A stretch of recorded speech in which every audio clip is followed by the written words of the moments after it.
பெரியவா சரணம். பெரியவா வானொலியின் மாலை நிகழ்ச்சிகள் ஆரம்பமாகின்றன. இன்றைய எமது நிகழ்ச்சிகள் நித்திய குரு பாதுகா பூஜா, ஸ்ரீ ரா கணபதி அவர்கள் எழுதிய புத்தகத்தின் ஒளிவடிவம், ஆன்மீக உரை, மகா பெரியவா மகிமை, உபன்யாசம். பெரியவா சரணம். பெரியவா சரணம். அடுத்த நிகழ்ச்சி நித்திய குரு பாதுகா பூஜை. शुक्लाम्भरधरं विष्णुं शशिवर्णं चतुर्भुजं प्रसन्नवदनं ध्यायेत् सर्वविघ्नोपशान्तये। ममोपात्त समस्त दुरितक्षयद्वार श्री परमेश्वर प्रीत्यर्थं गुरुप्रसाद सिद्ध्यर्थं गुरुप्रीत्यर्थं गुरुपादपूजाम् अद्य करिष्ये। गुरुर्ब्रह्मा गुरुर्विष्णुर्गुरुर्देवो महेश्वरः गुरुः साक्षात् परब्रह्म तस्मै श्रीगुरवे नमः। अपारकरुणा सिन्धुं ज्ञानदं शान्तरूपिणं श्रीचन्द्रशेखरगुरुं प्रणमामि मुदान्वहम्। सदाशिवसमारम्भां शङ्कराचार्यमध्यमाम् अस्मदाचार्यपर्यन्तां वन्दे गुरुपरम्पराम्. எல்லோரும் குருவ பெரிவாள தியானம் பண்ணிண்டு அர்ச்சனை பண்ணுவோம். அஷ்டோத்திரம். பெரியவா அஷ்டோத்திரம் பல அஷ்டோத்திரங்கள் இருக்கு. அதுல எளிமையா சுலபமா எது இருக்கோ அதை நான் இப்ப சொல்றேன்.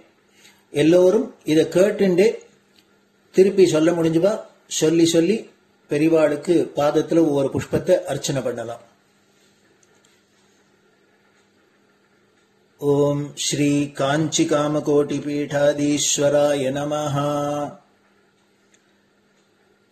श्रीमत् चंद्रशेखरेन्द्र सरस्वती गुरुभ्यो नमः। संन्यासाश्रम शिखराय नमः। काषाय दंडधारिणे नमः। सर्वपीठापहारिणे नमः। स्वामिनाथ गुरवे नमः। करुणासागराय नमः। जगदाकर्षण शक्तिमते नमः। सर्वचराचर हृदयस्थाय नमः। ओम भक्त परिपालक श्रेष्ठाय नमः। धर्म परिपालकाय नमः। श्री जयेन्द्र सरस्वत्याचार्याय नमः। श्री विजयेन्द्र सरस्वती पूजिताय नमः। शिवशक्ति स्वरूपाय नमः। भक्ताभीष्ट प्रदायकाय नमः। ब्रह्मण्य पोषकाय नमः। ब्रह्म विष्णु शिवैक्य स्वरूपाय नमः। कांची क्षेत्रवासाय नमः। कैलाश शिखरवासाय नमः। स्वधर्म परिपोषकाय नमः। चातुर्वर्ण संरक्षकाय नमः। लोकरक्षण संकल्पाय नमः। ओम ब्रह्मनिष्ठापराय नमः। सर्वपापहराय नमः। धर्मरक्षक संतुष्टाय नमः। भक्तार्पितधन स्वीकर्त्रे नमः। सर्वोपनिषत् सारज्ञाय नमः। सर्वशास्त्रगम्याय नमः। सर्वलोक पितामहाय नमः। भक्ताभीष्ट प्रदायकाय नमः। ब्रह्मण्य पोषकाय नमः। नानाविध पुष्पार्चितपदाय नमः। रुद्राक्ष क्रीडधारिणे नमः। भस्मोद्धूलित विग्रहाय नमः। सर्वज्ञाय नमः। सर्वचराचर व्यापकाय नमः। अनेक शिष्य परिपालकाय नमः। मनश्चाञ्चल्य निवर्तकाय नमः। अभयहस्ताय नमः। भयापहाय नमः। यज्ञपुरुषाय नमः। यज्ञानुष्ठान रुचिप्रदाय नमः। यज्ञसम्पन्नाय नमः। यज्ञसहायकाय नमः। यज्ञफलदाय नमः। यज्ञप्रियाय नमः। उपमानरहिताय नमः। स्फटिक तुलसी रुद्राक्ष हारधारिणे नमः। चातुर्वर्ण समदृष्टये नमः। ऋग्यजुस्साम अथर्वणादि चतुर्वेद संरक्षकाय नमः। தட்சிணாமூர்த்தி ஸ்வரூபாய நமஹ. ஜாக்ரத் ஸ்வப்ன சுஷுப்தி அவஸ்தாதீதாய நமஹ. கோட்டி சூரிய துல்லிய தேஜோமே ஷரீராய நமஹ. சாது சங்க சம்ரக்ஷகாய நமஹ. அஸ்வகஜ கோபூஜா நிர்வர்த்தகாய நமஹ. குருபாதுக பூஜா துரந்தராய நமஹ. கனகாபிஷிக்தாய நமஹ. ஸ்வர்ண பில்வதள பூஜிதாய நமஹ. சர்வஜீவ மோக்ஷதாய நமஹ. மூக வாக்தான நிபுணாய நமஹ. நேத்ர தீக்ஷாதானாய நமஹ. द्वादशलिंग स्थापकाय नमः. गान रसप्रियाय नमः. ब्रह्मज्ञानोपदेशकाय नमः. सकलकलासिद्धिताय नमः. चातुर्वण्यपूजिताय नमः. अनेकभाषा संभाषण कोविताय नमः. अष्टसिद्धिप्रदायकाय नमः. ओम श्री शारदामठ सुस्थिताय नमः. नित्यान्नदान सुप्रीताय नमः. प्रार्थना मात्र सुलभाय नमः. पादयात्रा प्रियाय नमः. नानाविध मतपंडिताय नमः. श्रुति स्मृति पुराणज्ञाय नमः. देव यक्ष किन्नर किंपुरुष पूज्याय नमः. श्रवणानंदकर कीर्तये नमः. दर्शनानंदाय नमः. अद्वैतानंद भरिताय नमः. अव्याच करुणामूर्तये नमः. शैव वैष्णवादि मान्याय नमः. श्री शंकराचार्याय नमः. दंड कमंडलूहस्ताय नमः. वीणा मृदंग सकलवाद्य नाथस्वरूपाय नमः. रामकथा रसिकाय नमः. वेद वेदांग आगमादि सकलकला सतस्प्रवर्तकाय नमः. हृदय गुहाशयाय नमः. शतरुद्रीय वर्णितस्वरूपाय नमः. केदारेश्वरनाथाय नमः. अविद्यानाशकाय नमः. निष्काम कर्मोपदेशकाय नमः. लघुभक्ति मार्गोपदेशकाय नमः. लिंगस्वरूपाय नमः. सालग्राम सूक्ष्मस्वरूपाय नमः. कालड्यां शंकर कीर्तिस्तंभ निर्माणकर्त्रे नमः. जितेन्द्रियाय नमः. शरणागत वत्सलाय नमः. श्रीशैल शिखरवासाय नमः. डमरुकनाद विनोदाय नमः. वृषभारूढ़ाय नमः. दुर्मद नाशकाय नमः. आभिचारिक दोषहर्त्रे नमः. मिताहाराय नमः. मृत्युविमोचक शक्त्याय नमः. श्री चक्रार्चन तत्पराय नमः. दासानुग्रह कारकाय नमः. अनुराधा नक्षत्र जाताय नमः. सर्वलोक ख्यातशीलाय नमः. वेंकटेश्वर चरण पद्म षट्पदाय नमः. श्री महात्रिपुर सुंदरी समेत श्री चंद्रमौलीश्वर पूजा प्रियाय नमः. श्रीमच्चंद्रशेखरेन्द्र सरस्वती सद्गुरु परब्रह्मणे नमः. गुरुभ्यो नमः. परमगुरुभ्यो नमः. परमेष्टिगुरुभ्यो नमः. परात्परगुरुभ्यो नमः. गुरुपरम्पराभ्यां नमः. गुरुपादुकाभ्यां नमो नमः. அடுத்தது ஊதுபத்தி இருந்தா அதை காமிச்சு தூபம், நெய் தீபம் இருந்தா காமிச்சு அதை நெய் தீபம் தீபம் காமிச்சுட்டு நைவேத்தியம் நைவேத்தியம் வெத்தலைப்பாக்கு பழம் இதுலேருந்து ஆரம்பிச்சு அவளுக்கு எது சௌரியமோ அதுபடி நைவேத்தியம் பண்ணலாம். அதுக்கு அடுத்தது கற்பூர ஹாரத்தி பண்ணி எல்லோரும் பிரதட்சிண நமஸ்காரம் பண்ணி பெரியவாள்கிட்ட பிரார்த்தனை பண்ணிண்டு எல்லோரும் க்ஷேமமா இருக்கணும், லோகம் பரம மங்களமா சௌக்கியமா இருக்கணும், எல்லோரும் வியாதி வெக்க இல்லாத ஆயுராரோக்கிய ஐஸ்வர்யத்தோட சாந்தம் அமைதியோட ஞான வைராக்கியத்தோட எல்லோரும் நல்லவர்களாயிருந்து நன்மையை அடையணும்னு பிரார்த்தனை பண்ணி இந்த பூஜையை தினம் செய்யலாம். குரு பிரம்மா குரு விஷ்ணுர் குரு தேவோ மகேஸ்வரः गुरुः साक्षात् परब्रह्म तस्मै श्रीगुरवे नमः। अपारकरुणासिन्धुम् ज्ञानदम् शान्तरूपिणम् श्रीचन्द्रशेखरगुरुम् प्रणमामि मुदान्वहम्। सदाशिवसमारम्भाम् शङ्कराचार्यमध्यमाम् अस्मदाचार्यपर्यन्ताम् वन्दे गुरुपरम्पराम्. குரு பாதபூஜை நிறைவடைஞ்சது. பெரியவா சரணம். பெரியவா சரணம். பெரியவா வானொலியில் நேயர்கள் அடுத்து கேட்க இருப்பது ஸ்ரீ ரா கணபதி அவர்கள் எழுதிய புத்தகத்தின் ஒளி வடிவம். அளிப்பவர் ஸ்ரீமதி உமா சங்கர் அவர்கள். தேனினும் இனிய சொல்லான் தீச்சுடர் மேனி கொண்டான் ஊனுயிர்க்குயிரதான ஒன்றினைக் கலந்து நின்றான் ஏனினிக் கவலை நெஞ்சே இன்றுனக் அருள் செய்தான் இஞ்ஞானவான் காமகோட்டி நாதனை நம்புவோமே. ஜெய ஜெய சங்கர, ஹரஹர சங்கர. மகாபெரியவாளின் உபன்யாசங்களை ரா கணபதி அண்ணா தெய்வத்தின் குரல் என்ற பெயரில் 7 பாகங்களாக தொகுத்து அளித்ததின் 6ஆம் பாகத்தின் அடுத்த பகுதி சௌந்தர்ய லகரி. கவிதை விரும்பும் கண்கள்.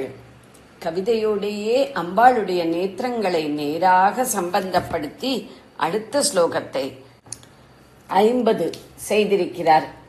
கவீனாம் சந்தர்ப்ப ஸ்தபக மகரந்தைக ரசிகம் கடாட்ச வியாட்சேப பிரமர கலபௌ கர்ணயுகலம் அமுச்சந்தௌ திருஷ்ட்வா தவ நவரசாஸ்வாததரலௌ அசூயா சம்சர்கா தலிகனயனம் கிஞ்சிதருணம்.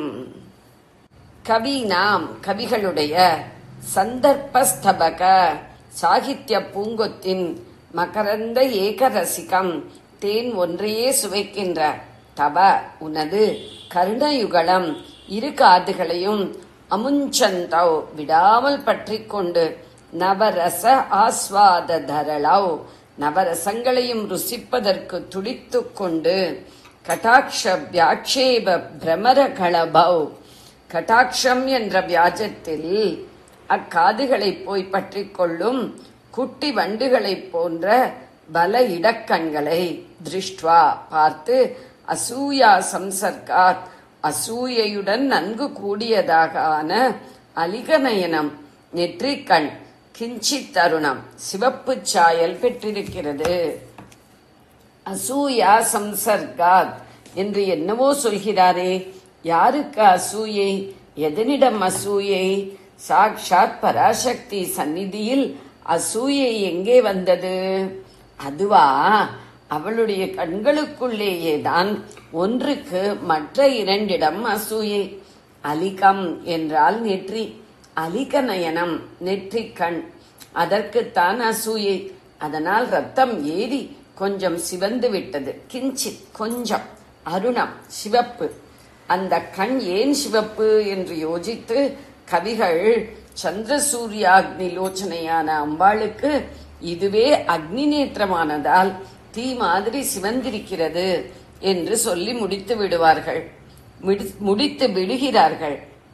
இது அவ்வளவு சரியில்லை, இது அக்னி, அதனால் சிகப்பு என்றால் வலது கண் ஸ்பெஷலாக சூரியனின் சைன் ஏதேனும் உள்ளதாகவும், இடது கண் அதே போல சந்திரனின் ஸ்பெஷல் சைன் உள்ளதாகவும் இருக்கணுமே. அப்படியொன்றும் காணோமே. தகிப்பாக தகிக்க வேண்டிய வலது கண், நிலவாக பொழிய வேண்டிய இடது கண், 2ம் முழுக்க ஒரே போலத்தானே இருந்து கொண்டு கடாட்சாமிருதத்தை வர்ஷிக்கின்றன. ஆகையால் நெற்றிக்கண் மட்டும் அக்னி ரூபகம் என்பதால் சிவப்பாயிருக்கிறது என்ற காரணத்தை ஒப்புக்கொள்ள முடியாது. மற்ற சாமானிய கவிகள் இதுவரை அப்படி சொல்லி வந்ததற்கு இங்கே ஆச்சாரியாள் வேறே காரணம் சொல்கிறார். என்ன சொல்கிறார்? ஆதியில் 3 கண்களும் ஒரே கலராகத்தான் கருங்குவளை புஷ்பம் போல இருந்தன. இப்போது பார்த்தால் லலாட்ட நேத்திரம் மட்டும் சிகப்பாக மாறியிருக்கிறது. அசூயை பொறாமை உண்டானால் முகம் சிவக்கிறதோ இல்லையோ, அப்படி இந்த 3ஆம் கண்ணுக்கு அசூயை நன்றாக ஏற்பட்டுவிட்டது. அதற்கு அசூயையுடன் சாதாரண சர்க்கம் சேர்க்கை இல்லை, சம்சர்க்கம் அழுத்தமான சேர்க்கை ஏற்பட்டுவிட்டது. அதனால் தான் சிவந்து விட்டது என்கிறார். இப்படி சொல்லிவிட்டாலாச்சா பரதேவதையின் ஞான சச்சுஷுக்கு ஞான கண்ணுக்கு அசூயை ஏற்பட்டது என்றால் எதனுடன் ஏற்பட்டது, என்ன காரணத்தினால் ஏற்பட்டது என்றெல்லாம் பாயிண்ட்டுகளை காட்டி ப்ரூவ் பண்ணினால் தான் ஒப்புக்கொள்ள முடியும். இவ்வளவுதானே. மற்ற 2 கண்களிடம்தான் இதற்கு அசூயை. எதனால் ஏற்பட்டதென்றும் சுலபமாக ப்ரூவ் பண்ணிவிட முடியும் என்று ஸ்லோகத்தை செய்திருக்கிறார். மகாகவிகள் அம்பாளை அற்புதமாக ஸ்தோத்திரம் பண்ணுவதை அவள் செவிசாய்த்து கேட்கிறாள். அவள் பரம ரசிகையாதலால் அவளுடைய காதே தனியாக ஒரு ஆக்ருதி சரீரம் எடுத்துக்கொண்ட மாதிரி இந்த ஸ்துதிகளின் ரசத்தை பானம் பண்ணி கொண்டிருக்கிறது. கவியினாம் கவிகளுடைய சந்தர்ப்ப என்றால் பொருத்தமான சூழ்நிலை, சர்க்கம்ஸ்டன்ஸ் என்று வைத்துக் கொண்டிருக்கிறோம். பல அம்சங்கள் ஏர்வையாக சேர்ந்திருப்பதுதான் சந்தர்ப்பம். இடம், பொருள், ஏவல் முதலிய பல அம்சங்கள் சீராக கூடியிருந்தால்தான் பொருத்தமான சூழ்நிலை உண்டாகும் என்பதால் இப்படி பொருள் கொள்கிறோம். ஆனால் தாறுமாறே இல்லாமல் பல அம்சங்களை பொருத்தமாக பின்னிக் கொடுக்கிற எதுவுமே சந்தர்ப்பம்தான். ஆனபடியால் பாத்திரங்கள், சம்பவங்கள், நானா பாவங்கள், கல்பனா சக்தி, வார்த்தைகள், மீட்டர் எல்லாவற்றையும் ஏர்வையாக கோர்வையாக சேர்த்து சேர்த்து பின்னித் தருகிற சாகித்யத்திற்கும் சந்தர்ப்பம் என்று பெயர். நம் ஸ்லோகத்தில் சந்தர்ப்பம் என்பது இப்படிப்பட்ட சீரான அமைப்பு கொண்ட கவிதைகளைத்தான். கவிகள் இவற்றை ஸ்தபகமாக நெருக்க கட்டி கொடுக்கிறார்களாம். ஸ்தபகம் என்றால் கொத்து, பூங்கொத்து. இங்கே வாக்குப்பூக்களை தொடுத்த கொத்து. பூங்கொத்து என்றால் அதிலிருந்து மகரந்தம் தேன் வரணுமே. அப்படி கவிதை பூங்கொத்திலிருந்து நவரசங்கள் தேனாக வருகின்றன. அம்பாளுடைய காது என்கிற ஆசாமிக்கு இந்த தேன் ஒன்றுதான் ஆகாரம். வேறே எதையும் அவர் சாப்பிட மாட்டார். மகரந்த ஏக ரசிகம், மகரந்த ஏக ரசிகம்.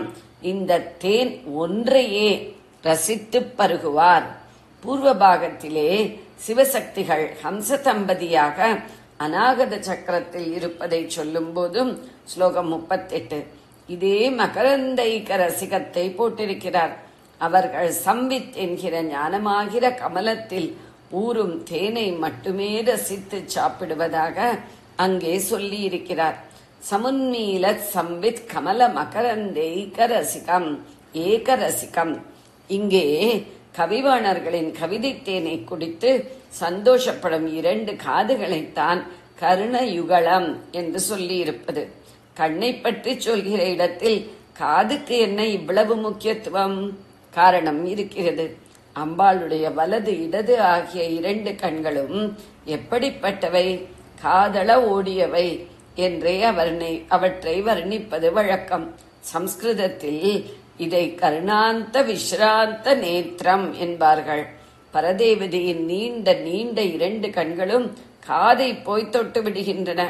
தேன் ரொம்ப இருக்கிற ஒரு கிண்ணத்தை போய் தொட்டுவிட்டால் அப்புறம் அதை குடிப்பதே தானே காரியமாகிவிடும். அப்படி கவித்தேன் ரொம்பியுள்ள அம்பாளின் காது கிண்ணத்தை போய் தொடுகிற கண்கள் ஒரே காரியமாக அந்த மதுபானத்திலேயே கவிதை சுவையை ருசிப்பதிலேயே முழுகிவிடுகின்றன. காதை விட்டு நகரமாட்டேன் என்று அவை விடாமல் ஒட்டி கொண்டிருப்பதைத்தான் அமுஞ்சந்தாவ் என்கிறார். அம்பாளுடைய வலது இடது நேத்திரங்கள் மொழிகளை கண் கோடிக்கே அனுப்பி அவற்றின் மூலம் காதிலே ரொம்ப இருக்கும் கவிதா மகரந்த ரசத்தை குடிக்க ஆரம்பித்து விட்டன. மொழிகள் என்பதில் என்ன பொருத்தம் என்றால் அவை கருவண்டு குட்டிகளாக இருக்கின்றன. மொழிகளாலேயே வண்டு நான் உண்டாவதாக முன் ஸ்லோகம் ஒன்றிலேயும் சொன்னாரே. பிரமரம் வண்டு. ஸ்ரீசைலத்தில் அம்பாளுக்கு பிரமராம்பிகை என்று பெயர். வண்டம்மா என்று அர்த்தம். ஏன் வண்டம்மா என்றால் அங்கே அப்பா மல்லிகை பூவாக இருக்கிறார். மல்லிகார்ஜுனர் அந்த மல்லிகையை சுற்றி சுற்றி வந்து சிவானந்த தேனை குடிக்கவே அவள் பிரமரமாக இருக்கிறாள். பிரமர களபவ் என்பதில் களபம் என்றால் குட்டி, யுவா என்று அர்த்தம். சின்ன வயசில்தான் ஹாவு ஹாவு எப்ப பார்த்தாலும் முட்ட முட்ட சாப்பிட்டு கொண்டே இருக்க தோன்றும். கவித்தேனை குடிப்பதில் அப்படி ஓயா பசியாக அம்பாளுடைய கண்கள் இருப்பதாலேயே குட்டி வண்டுகள். இதிலே கொஞ்சம் ஏமாற்று வித்தையை அம்பாள் பண்ணுகிறாள். அவளுக்கு லோகத்தின் தாப பாபங்களை சமனம் பண்ண வேண்டிய பொறுப்பு இருக்கிறது. இந்த டியூட்டிக்கு நடுவேதான் பாவாணர்களின் கவிதை சுவை அவளை இழுத்து கொண்டே இருக்கிறது. டியூட்டியை விட்டுவிட்டு பாட்டு கேட்டுக்கொண்டு உட்கார்ந்திருந்தாளானால் அவப்பெயர் உண்டாகும். என்ன செய்யலாம் என்று பார்த்து யுக்தி பண்ணுகிறாள். கொஞ்சம் ஏமாற்று வித்தை தான் பண்ணுகிறாள். நாம் கட்டாட்சிப்பதாகவும் லோகத்துக்கு இருக்கட்டும்.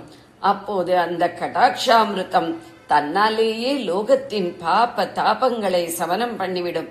அதே சமயத்தில் நாம் கவிதா ரசபானமும் பண்ணிவிடலாம் என்று இரண்டையும் சாமர்த்தியமாக முடிச்சு போட்டு விடுகிறாள். கட்டாட்ச வியாட்சேப. வியாட்சேபம் என்றால் வியாஜம், சாக்கு காட்டுவது. கட்டாட்சம் என்றால் கண்கோடி, கடைக்கண் பார்வை. நேர்பார்வையை விட இப்படி கண்கோடியால் பார்ப்பதற்குத்தான் விசேஷமே. எதையுமே நேராக உடைத்து பண்ணுவதை விட கொஞ்சம் மறைவாக டெலிகேட்டாக பண்ணினால் மதிப்பு ஜாஸ்தி. நேர்பார்வையை விட கண்கோடியால் சாய்த்து பார்த்தால்தான் அழகுக்கு அழகு, அருளுக்கு அருள். கட்டாட்சம் என்றாலே அதுதான். சைடு கிளான்ஸ் என்பது தமிழிலும் கடைக்கண் என்பதாக கண்ணின் கடைப்பாகத்தில் வெளிவரும்போது பார்ப்பதைத்தான் வேண்டிக் கொள்கிறோம். நல்லதா போச்சு என்று அம்பாள் நினைக்கிறாள். விழிவண்டுகள் காதுக்கு கிட்டே போய் அதை தொட்டால்தான் அதில் தேங்கி இருக்கிற கவீனாம் சந்தர்ப்ப ஸ்தபக மகரந்தத்தை குடிக்க முடியும். அதே சமயம் இப்படி அவை கண் கோடியில் உள்ள காதிடம் போவதால் தான் கடைக்கண்ணால் கடாட்சிப்பதாகவும் ஆகிவிடும். லோகரட்சணையை விட்டுவிட்டு கவிதை பாட்டு கேட்பதாக இல்லாமல் இவற்றை கேட்டு ரசாஸ்வாதம் பண்ணுவதே ரட்சணைக்காக கடாட்சிப்பதாகவும் ஆகிவிடும் என்று நினைத்து இரண்டையும் சேர்த்து முடிச்சு போட்டு விடுகிறாள். கட்டாட்சம் என்ற வியாஜத்தில் பிரிடெக்ஸ்டில் இப்படி சொன்னாலே அதில் ஏமாற்றல் ட்ரிக் இருக்கிறது என்று ஆகிறது. அம்பாள் கவிதா ரசபானம் பண்ணுகிறாள் என்பது கவி சுவாதீனத்தில் கவிதா ரசத்திற்காக வேடிக்கையாக சொன்னது. வாஸ்தவத்தில் நமக்கு அவளுடைய கிருபையை தரும் கட்டாட்சத்தை பெற தகுதியே இல்லாத போது கூட காரணமே இல்லாமல் காருண்யத்தை பொழிகிறாள். அவள் அவ்யாஜ கிருபா கட்டாட்சி என்பார்கள். இங்கே அவளுடைய உயர்ந்த ரசிகத்தன்மையை சொல்ல வேண்டும் என்பதுதான் நோக்கம். அதற்காக கவிதை கேட்பதையே கட்டாட்சிப்பதாகவும் சாக்குப்போக்கு காட்டிவிடுகிறாள் என்று தமாஷ் பண்ணியிருக்கிறார். இதெல்லாம் இருக்கட்டும். திருத்தீய நேத்திரத்தின் மூன்றாவது கண்ணின் அசூயை சமாச்சாரம் என்ன? வலது இடது கண்கள் தான் காதளவு ஓடுகிறவை. அதனால் அவற்றின் விழிகள் கட்டாட்சம் என்று ஷாக்கு காட்டிக்கொண்டு காதை போய் தொட்டு கவிதா ரசபானம் பண்ண முடிகிறது. லலாட்ட நேத்திரத்தின் சங்கதி, அது குறுக்கே வெர்டிகலாக மேல் நோக்கியதாக இருக்கிறது. அதன் விழி புருவ மத்தியிலிருந்து சீமந்தம் பெறுகிற நெற்றியோரம் வரைதான் ஓட முடியும். காதுக்கு பக்கத்தில் அது வருகிற சான்ஸே இல்லை. அது அடியோடு முடியாத காரியம். ஈஸ்வர பரமான இத்தனை கவிவாணர்களின் ஸ்தோத்திரங்கள் தேன் வெள்ளமாக வந்து காதிலே தேங்கியும் இடவல கண்கள் வண்டுகளான விழிகளால் அவற்றை மொண்டு மொண்டு குடிக்கிற போது தான் மட்டும் அதிலே ஒரு சொட்டு கூட பானம் பண்ண முடியாத ஏப்ரேசியாக நிற்கிறோம் என்பதில் லலாட்ட நேத்திரத்துக்கு மாளாத குறை. மற்ற இரண்டு கண்களிடம் அசூயை பொங்குகிறது. இந்த அசூயையிலே ஏற்பட்ட ஆத்திரத்தில்தான் அது சிவந்து விட்டது. அக்னி நேத்திரமும் இல்லை, ஒன்றுமில்லை. அசூயையில்தான் அம்பாளுடைய நெற்றிக்கண் அருண நிறமாக ஆகியிருக்கிறது என்று இப்படி ஆச்சாரியால் பாயிண்ட்களை காட்டி ப்ரூவ் பண்ணுகிறார். ஈஸ்வர பரமான ஸ்தோத்திரங்களை கேட்டு அம்பாள் ரசிக்கிறாள் என்று நான் சொன்னது தன் பாட்டுக்கு வாயிலே அப்படி வந்துவிட்டது. அப்படி சொல்ல இந்த ஸ்லோகத்தில் ஆதாரம் இல்லை.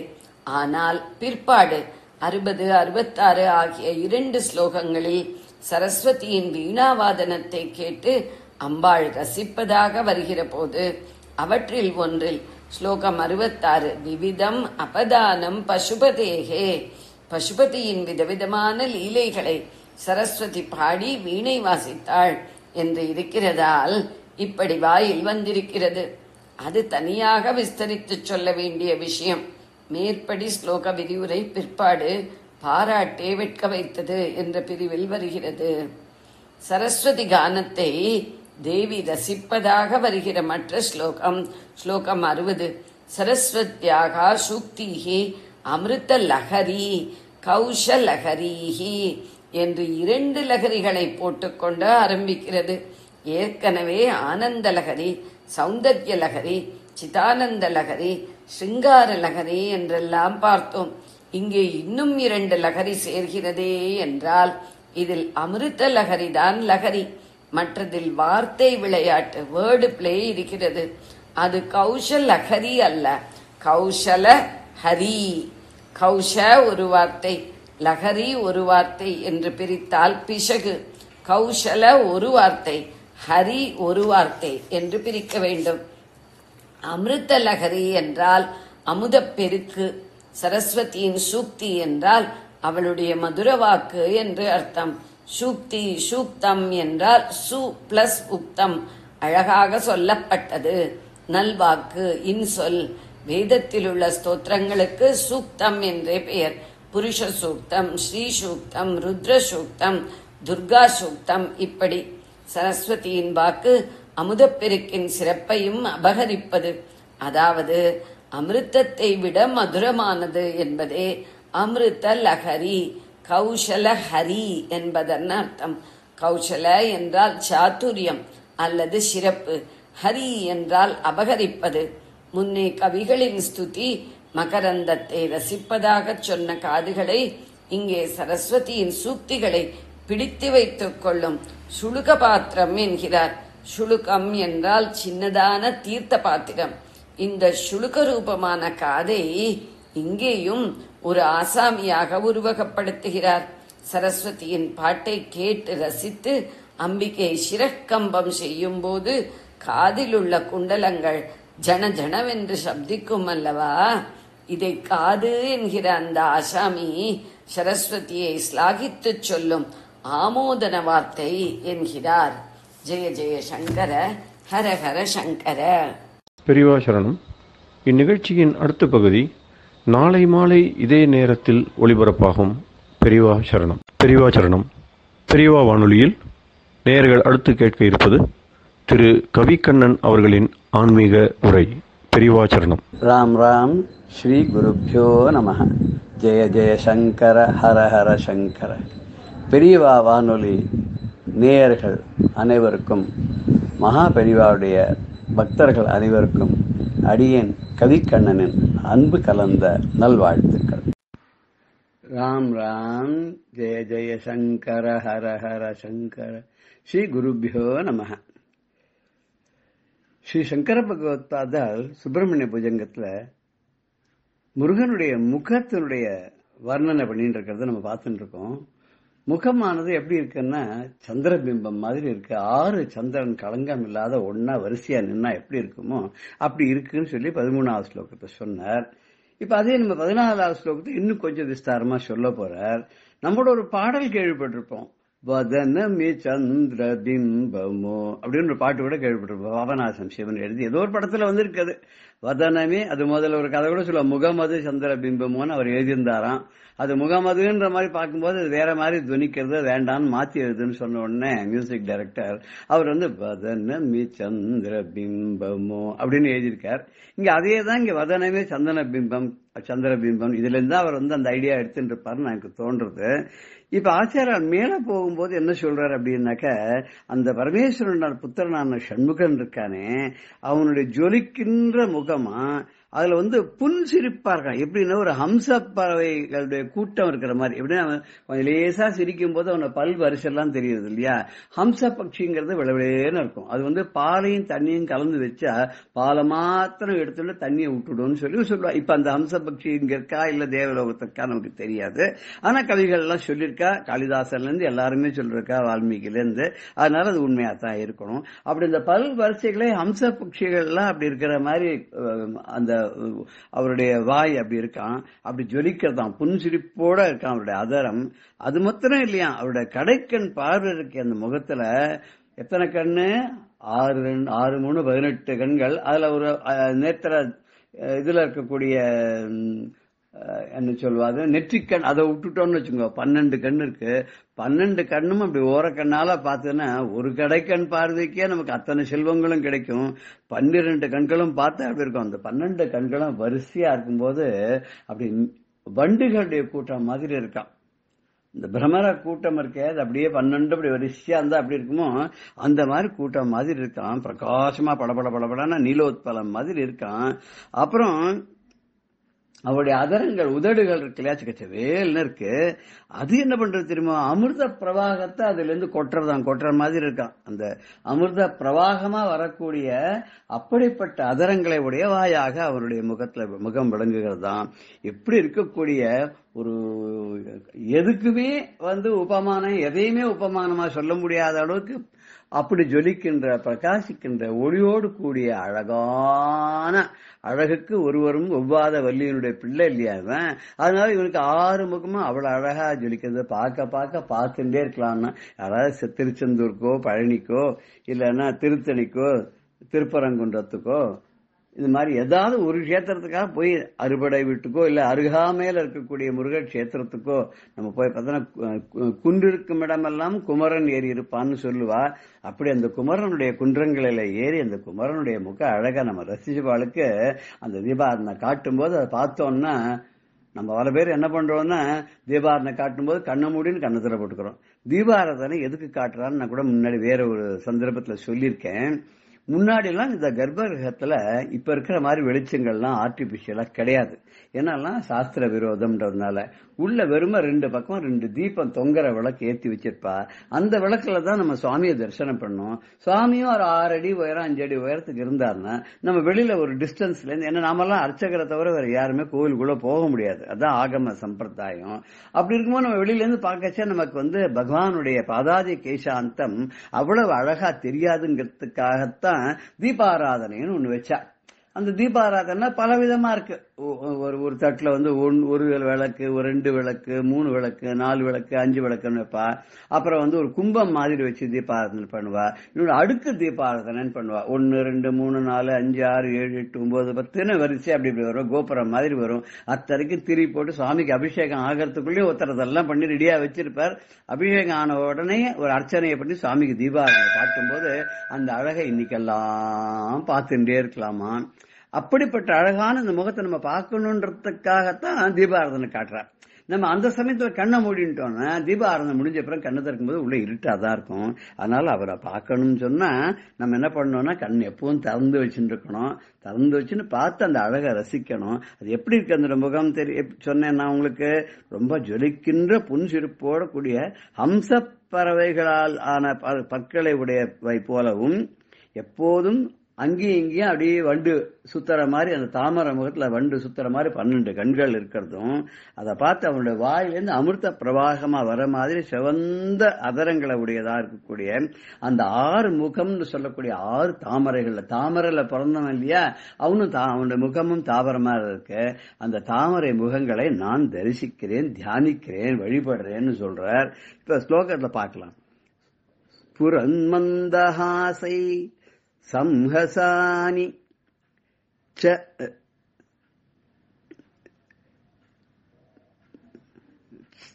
சஞ்சத் ஸ்புரன்மந்தஹாசை சம்ஹசானி சஞ்சன் கடாட்சவலீ பிருங்க சங்கோஜ்வலானி சுதாஸ்யந்தி பிம்பாதராணி சசூனோ தவாலோகயே ஷண்முகாம்போருஹானி.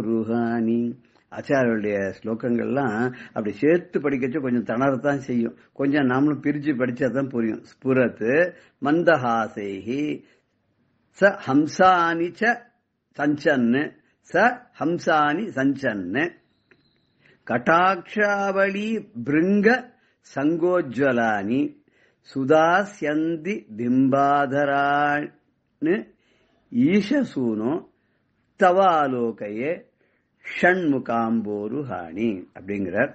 ஸ்புரத்து மந்தஹாசைகி மந்தமான சிரிப்பு புன்சிரிப்போடு கூடிய ச ஹம்சானி சஞ்சன்னு ஹம்ச பட்சிகள் சஞ்சரிக்கக்கூடியதாக இருக்கக்கூடிய கடாட்சவழி பிருங்க சங்கோஜ்வலானி கருணா கடாட்சம் சொல்ற கடைவிழி பார்வை என்று சொல்லக்கூடிய 12 வண்டுகள் இருக்கக்கூடியதான தாமரை புஷ்பம் போல் ஜொலிக்கின்றதும் சுதாசந்தி மதுரமான இனிமையான அந்த அமிர்தத்தை பொழியக்கூடிய பிம்ப அதராணி அப்படி பிரதிபலிக்கக்கூடிய செக்கச்செவேல்னு இருக்கக்கூடிய அதராணி அவருடைய உதடுகளையும் நான் ஈசசூனோ ஈஸ்வரனுடைய பரமேஸ்வரனுடைய பிள்ளையான சுப்பிரமணிய சுவாமியே ஷண்முகாம்போருஹானி அந்த ஷண்முகனான உன்னுடைய அம்போருஹானி தாமரை போன்ற முகங்களை எல்லாம் நான் ஆலோகையே பார்க்கிறேன். தவ ஹே ஷண்முக தவ அம்போருஹானி உன்னுடைய தாமரை போன்ற முகங்களை நான் அவலோகையே காண்கிறேன், பார்க்கிறேன், பார்த்து ரசிக்கிறேன், ரசித்து மகிழ்கிறேன், மகிழ்ந்து தியானம் செய்கிறேன். எனக்கு உன்னுடைய கருணா கடாட்சம் இருக்கட்டும் சொல்றார்.